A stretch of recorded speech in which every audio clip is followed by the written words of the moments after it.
आणि ते कुचरवाट्यावर बसलेले ते 5-6 काटे 10 काटे असतात, त्याच्या माईचा पगार बबनराव लोणीकरनं केला, त्याच्या बापाचं पेन्शन बबनराव लोणीकरनं केलं. नरेंद्र मोदीजींनी 6,000 रुपये तुझ्या बापाला पेरणीला दिले. तुझ्या माईच्या, तुझ्या बहिणीच्या, तुझ्या बायकोच्या नावावर लाडक्या बहिणीचे पैसे आले.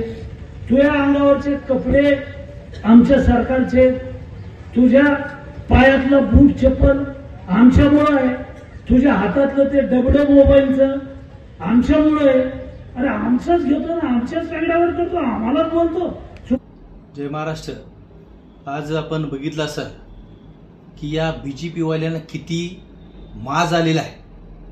या बीजेपीचे जे आमदार आहेत बबनराव लोणीकर, ज्यांनी आपले शेतकरी जे जगाचा पोशिंदा आहे, माझा बळीराजा शेतकरी, त्याच्यावर जे भाषा केली, त्यांच्यावर जे बोलले की त्यांच्यावरचे कपडे असतील, त्यांना खाण्याची व्यवस्था असेल, त्यांच्या बहिणीला पगार असेल, जे काही त्यांचं घर चालतं असेल, चूल चालतं असेल, तर ते आमच्या पैशामुळे चालतो. अरे हरामखोर हो, तुमच्या का बापाच्या घरचे पैसे आहेत काय?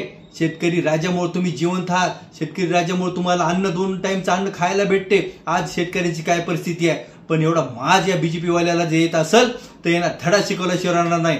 आणि मी बबनराव लोणीकर साहेब तुम्हाला मी हे सांगतो की तुमची जी भाषा आहे तुम्ही फक्त हिंगोलीमध्ये येऊन दाखवा.